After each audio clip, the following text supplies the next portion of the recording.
Welcome to African Global Insights, where we explore global events through an African geopolitical lens. Let's get started. So the EU, the UK, and the US are pouring hundreds of billions of dollars into Ukraine, not just to fight Russia, but also to use Ukraine as a tool to project power in other places, specifically Africa. Recently, Ukrainian forces have been operating in Sudan against Russian-backed groups and aiding rebels/terrorists in northern Mali. But why? Ukraine is embroiled in a fierce meat grinder of a conflict with Russia that they're actually losing. So why would you squander any resources to meddle in African affairs? It's because I believe that Ukraine was captured as a country years ago and is a tool for the West to manage its imperialistic enterprise, not just against Russia, but also against African countries.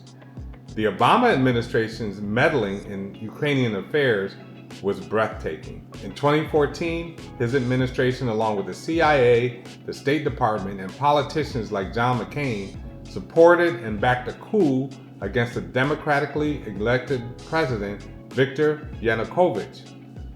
Yes, he was democratically elected, so for all of you people yelling democracy, this is what it actually looks like. Yanukovych rejected EU membership and was friendly to Russia, which kept relative peace between Ukraine and Russia. However, after the coup, a more Western-friendly president was installed. Since that coup, the US, through the Obama, the first Trump administration, and especially the Biden administration, have pretty much controlled or heavily influenced the politics of Ukraine, which means that Ukraine ceased being a truly sovereign nation, in my view.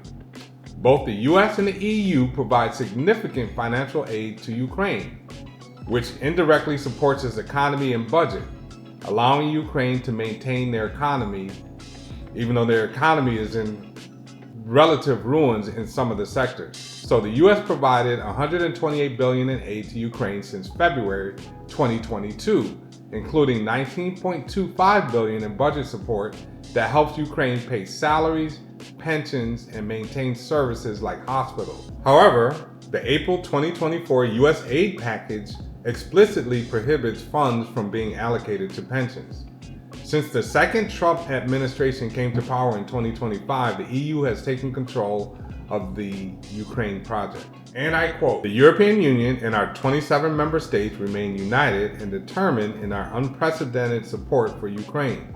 Since the start of the war, the EU and our member states have made available over $158 billion in financial, military, humanitarian, and refugee assistance, of which 65% have been provided as grants or in-kind support, and 35% in the form of highly concessional loans.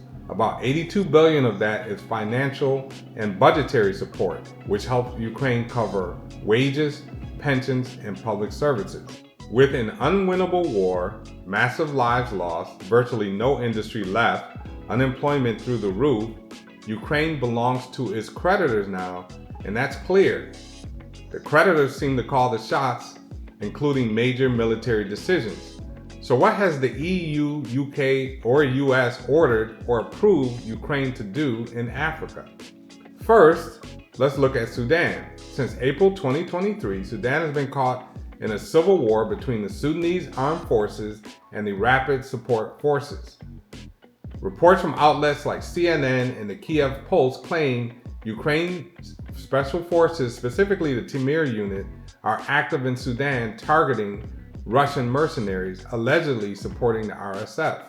Ukrainian Timir special forces are active in the civil war in Sudan, according to a report from the Kiev Post.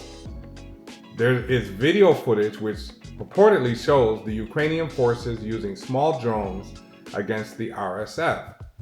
Matthew Orr, Eurasian analyst at the risk intelligence company RAIN, said that the video suggests Ukrainian special operators are targeting Russian individuals and non-Russian individuals working on behalf of Russia's PMC supporting the RSF. The Sudanese government and the military are supportive of Ukraine's efforts. So you see, the Ukrainian government is used to target Africans in Africa that may or may not be working with Russia. Do you see what's going on here? let's move to Mali. So in July of 2024, the Tuareg rebels entered Mali and attacked and eliminated 47 Malian soldiers and 84 Russian Wagner Group mercenaries in Tinzawatan, Mali. What was very quickly revealed was that Ukraine provided intelligence to the Tuareg rebels for this attack. Andriy Yusov, a spokesman for Ukraine's defense intelligence, said that the Tuareg received necessary information, and not just information, which enabled a successful military operation against Russian war criminals. This statement suggests that the terrorists that eliminated the Malian soldiers received training and/or weapons from Ukraine.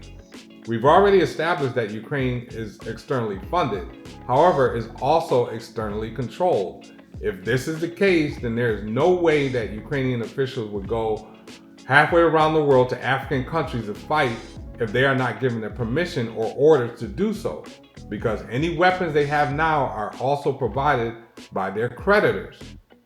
So they would have to get permission at the very least, I would think. Also, the US and now the EU have the puppet leader in Ukraine that they need to do its bidding.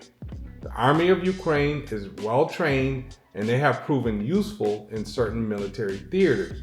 So when you hear or read about Ukraine involvement in an African country, just know it's not really Ukraine that's calling the shots. It's the EU, UK, or the US, or all three. Given this reality, it is quite obvious that Africa is unwittingly caught in the crosshairs of a conflict between the East and the West, with the East being Russia and China. But let's not be naive here, fam. This is still about African natural resources at the end of the day, and African lives mean absolutely nothing to them. What do you think Ukraine is really doing in these African countries? Do you think they are just doing this to fight Russia, or is there something else going on here? Ukraine has its own resources and very little real diplomatic presence on the African continent. So why would they be even interested in these conflicts with these African countries? Are they doing the master's bidding? Let us know in the comment section what you think, because this is really disturbing. Thanks for viewing, and leave a like and subscribe if you found this informative. And as always, I look forward to the conversation. I am out.